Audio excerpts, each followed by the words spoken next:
Hi, it's Dorothy Gagne with Scrapbooking Quebec. Today I'm participating in the YouTube collaboration for the love of crafting and sharing. In November, our prompt is gratitude, and that one's pretty easy for me because I'm grateful for pretty much everything, unless it's really horrible, of course. And maybe that's why my favorite scrapbooking pages usually document ordinary everyday moments, like the one I'm about to do here today. This is going to be a double page spread, and it's inspired by a class I'm taking right now called 6x6 Paper Pads by Allison Davis at Scrapbook Generation. Also, before continuing, I just want to point out there are links to all the other participants below.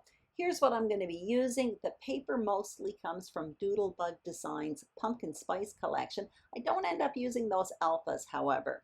So here's what I have on my desk, and I have half a frame style foundation with 3 sheets of paper where I've gutted 2 of them. I'm going to make the second half on camera simply because it's a bit different than creating a frame style foundation for a single page layout. I showed you a handful of photos, some paper, some cardstock. Those are those stickers from Doodlebug Design that I don't end up using. I have some gold leaves from Jen Hadfield. I ended up making all of those embellishments with my tools off camera, but I will talk about that later on. And now I'm going to create the second half of this frame style foundation. So I'm trimming the top, this white paper, at 11 1/4 inches, but I'm leaving the rest full length. The middle paper, the beige one, I trimmed that at 11 1/2 inches, again left it full length. I'm using a slide trimmer and I'm gutting the middle of the cardstock. So I'm leaving the full frame, but I'm cutting out the middle. Now what I'm doing is adhering the white paper, the top, on top of that beige gutted paper. What I'm doing is making sure the beige frame appears around 3 sides of this white paper equally, all around 3 sides, but the 4th side, the white kind of bleeds off the end. Then I put it in my trimmer and I trimmed the entire thing, the 2 pages, at 11 3/4 inches. Now that's going to sit on top of this brown 12 by 12 cardstock. Again, with 3 sides, there's going to be a brown frame and the rest is going to bleed off in the middle. As you can see, I gutted the brown cardstock as well. So now I have a frame style foundation across 2 pages instead of just 1. So right now what I'm going to do is set up the foundation page. I just showed you 4 squares of paper that measure 5 inches each in 2 prints. They are going to go on the top of the page. And now I'm cutting down 2 large borders in this orange paper, and that is at 5 1/2 inches by 10 inches. I'm going to put measurements for everything I'm doing on the screen. What I want to do though is create a border to place in between the printed paper at the top of the page and at the bottom. So that is the Creative Memories Border Maker system, and it's a scallop border cartridge. So I cut that down twice and I made myself 2 borders. The width here isn't really important. It's the length, which is at 10 inches, the same as the orange paper and those 2 squares of paper, because that border is going to be tucked under. So right now I'm just showing you how I'm going to be setting up these pages. So on the bottom there along that orange paper, that's where I'm going to line up my photos, and there will be a journaling box as well. Then I place that scalloped border and then those 4 squares on top. Right now what I'm doing is I want to add a repetition of that dark brown that's in the frame on top of that scalloped border. So I cut myself 2 narrow strips of this brown paper at 1/4 inch each, and it's going to just sit on top of that scalloped border.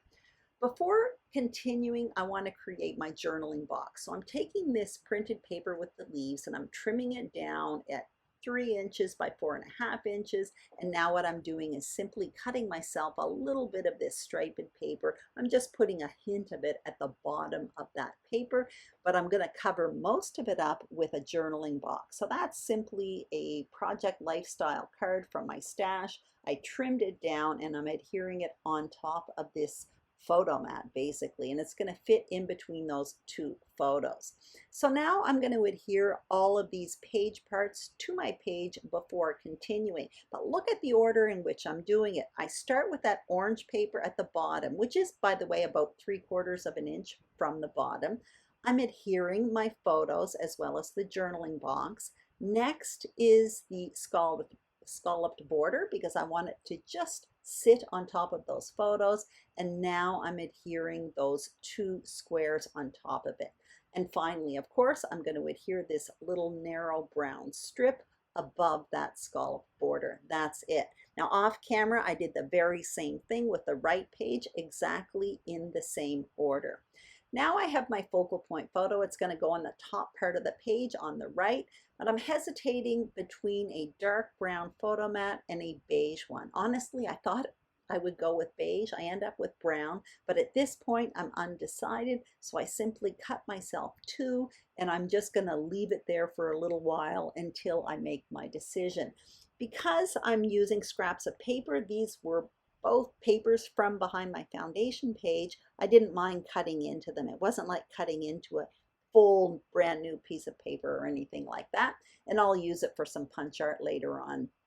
So right now what I end up doing is I try them both out, of course, but I do end up going with the brown at this point with the idea in mind that I may switch back to the beige. So now I have my photos, my page parts, my journaling box, so I need a title. So I'm showing you the alphas I used. I have two die sets. The large one is from Pink Brush Studio. It's from the Alpha Adore collection. And the smaller one is from Lawn Fawn. They are like stitched letter dies. So my title is Thankful for Us. And I put them on wax paper so I can play around with placement. And you're going to notice the letters at the bottom, the smaller ones, I actually layered them in a few layers of cardstock, and in the stills at the end you'll notice that they are quite thick. They're almost like chipboard, really. So now what I'm showing you are all of the embellishments that I made off camera. Essentially, I made myself an ephemera pack with my tools.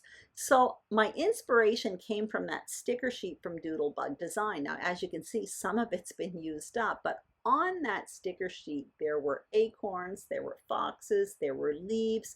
And when I bought that, I found it kind of cutesy. So what I did was I went through my tools and I realized I had a lot of those images that were on the sticker sheet in my punches. So that's what I'm showing you right there. And I created right there was a fox from a Fox Builder Punch from Stampin' Up. What I showed you a moment ago was an acorn builder punch from Stampin' Up.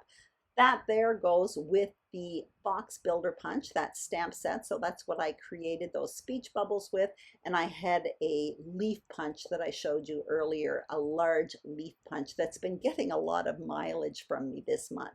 So I have all of those embellishments. I do have those stickers nearby. I don't end up using them. And I'm going to create 3 embellishment clusters to create a visual triangle around the page. Now the main one is going to be around the focal point photo. So that's what you see me building right now. And then what I'll do is once I'm happy with that, I go over to the journaling box and I'm going to create an embellishment cluster just around the top of that journaling box. So the leaves are kind of big and I'm using those as foundation pieces for my embellishment clusters, and then I'm building on top of them. Finally, I'm going to put a smaller one in the top left-hand corner, and I decide to go with that brown fox and just kind of hide him behind a few leaves. At this point, I decide I want to ink my pieces. Although I did have a little bit of trouble, the cardstock is textured, so I had to be very, very careful.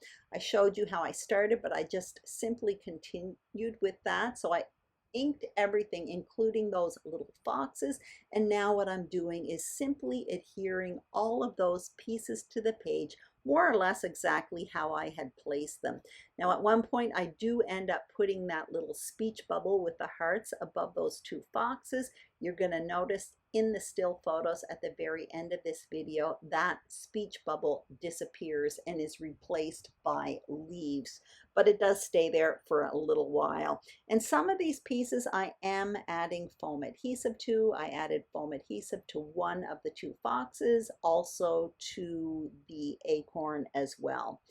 And those pieces I did back with an extra layer of cardstock just to give me a little bit more body on those pieces so that the pieces don't warp over time.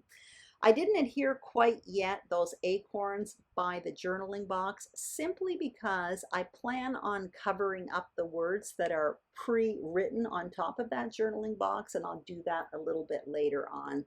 So I started adhering my title, and then I continued off camera, and then I came back on, and now what I'm going to do is just cover up those words. So I have this old stamp set that came from Scrapbooking Cards Today from one of their delivered collections, and it says the details. So I stamped that on white cardstock and I punched it out with a washi tape punch, an old punch from Stampin' Up, which fit perfectly, so that's great.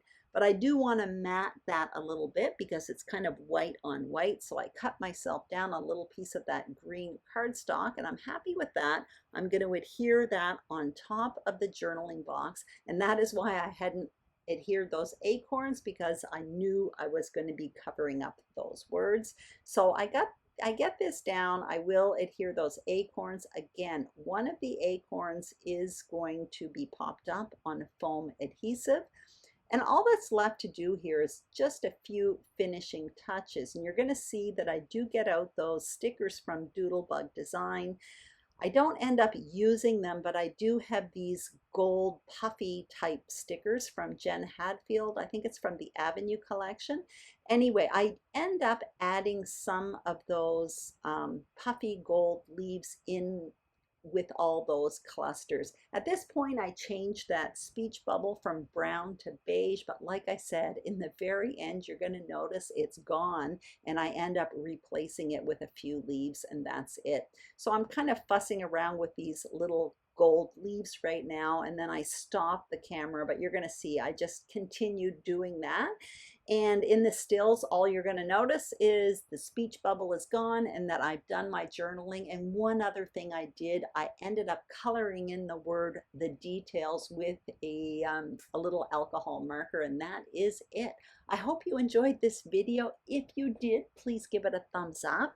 If you haven't subscribed to Scrapbooking Quebec, I'd be absolutely thrilled if you did.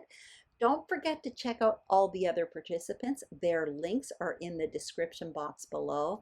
Thank you so much for watching and have a fantastic day. Bye-bye.